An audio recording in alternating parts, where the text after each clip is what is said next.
Greetings, curious minds. Let's dive into the heart of Hinduism and explore a common misconception. Many people believe Hinduism is polytheistic, worshipping an array of gods and goddesses. However, this understanding is not entirely accurate. In essence, Hinduism is monotheistic, with a belief in a single supreme reality known as Brahman. Brahman is not a deity in the traditional sense. It isn't a god or goddess with a human form, personality, or narrative. Instead, it's the ultimate, unchanging reality, the cosmic power that underlies everything in the universe. It's an abstract concept, formless, infinite, and eternal. So where does the pantheon of deities come into play? These gods and goddesses are not separate entities, rather they are different facets or manifestations of Brahman. Each deity represents specific aspects of the supreme reality, allowing worshippers to connect with the divine in a more personal and tangible way. Take, for instance, the powerful trinity of Brahma, Vishnu, and Shiva. Brahma signifies creation, Vishnu preservation, and Shiva destruction or transformation. All these aspects are part of the cycle of existence and are thus facets of the ultimate reality, Brahman. In the same, goddess Saraswati embodies knowledge and learning, while Lakshmi represents wealth and prosperity. These deities provide a means for devotees to focus their spiritual aspirations, prayers, and meditations on particular aspects of life. It's a nuanced perspective on divinity, one that embraces diversity and yet centers on unity. It's about understanding the divine in its infinite complexity, acknowledging that the supreme reality can manifest in countless ways, each meaningful and valid. So, Hinduism is not polytheistic in the way we generally understand it, but rather it offers a deeply nuanced perspective on divinity. Does Hinduism inherently support the caste system? Let's delve into history for the answer. Long before the caste system became synonymous with social inequality, it began as a flexible socio-economic structure known as Varna. Rooted in the ancient Hindu scriptures, the Varna system was not hereditary, but based on personal skills and aptitude. It was designed to maintain societal harmony by delegating responsibilities according to one's abilities. The four primary divisions were the Brahmins, or the scholars, the Kshatriyas, the warriors and rulers, the Vaishyas, the traders, and the Shudras, the service providers. Over time, however, socio-political factors transformed this flexible system into a rigid hereditary hierarchy, leading to social disparities that persist even today. This shift was not driven by religion, but by the misuse of power and social manipulation. It's crucial to remember that the core teachings of Hinduism strongly advocate equality and unity. The Bhagavad Gita, one of the most revered Hindu scriptures, clearly states, "I look upon all creatures equally, none are less dear to me and none more dear." This is a clear affirmation of the inherent equality of all beings, regardless of their societal roles. Moreover, the Upanishads, another profound body of Hindu philosophical texts, emphasize the concept of Brahman, the ultimate reality or supreme cosmic power.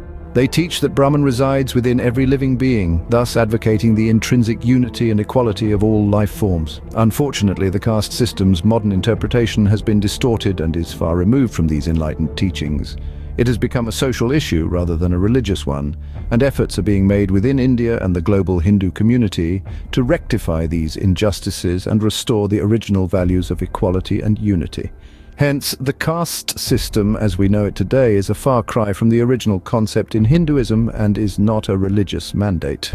Scene script: is Hinduism all about worshipping idols? Let's uncover the truth behind the murtis.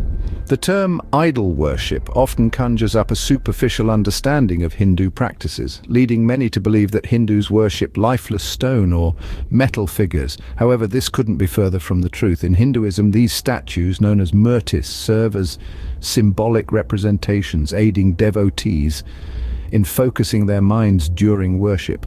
You see, the human mind has a tendency to wander, and it can be difficult to concentrate on the formless, infinite aspects of divinity. The murti, therefore, acts as a tangible symbol of the divine, providing a focal point for the mind's attention.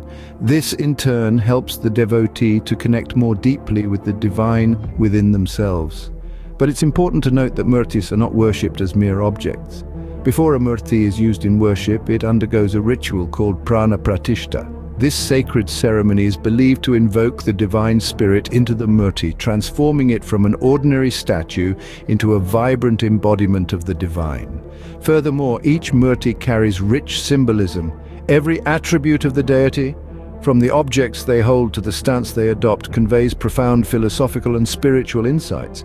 For example, the elephant-headed deity Ganesha, often seen with a broken tusk and a bowl of sweets, symbolizes the ability to overcome obstacles and the pursuit of knowledge and wisdom. In essence, murtis serve as spiritual tools that facilitate a deeper connection with the divine. They are not mere objects of blind worship, but rather they are revered as sacred representations of the divine presence, helping devotees cultivate a sense of devotion, humility, and love.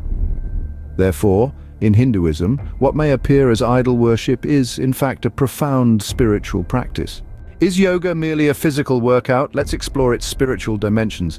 Often the image that comes to mind when we think of yoga is a lithe figure, bending and stretching in various postures. However, this is just the tip of the iceberg.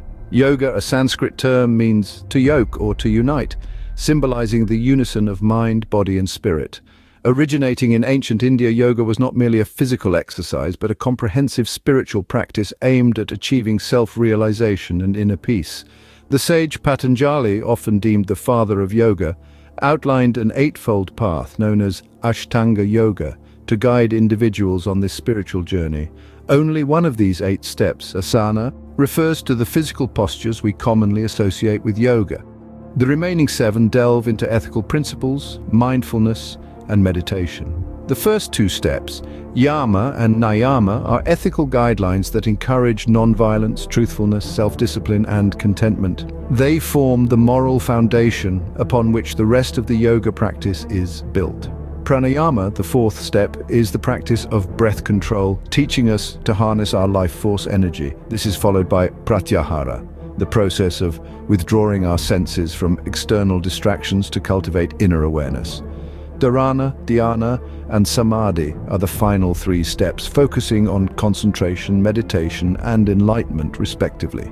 They guide us in quieting the mind, focusing our attention inward, and eventually experiencing a state of blissful union with our higher self.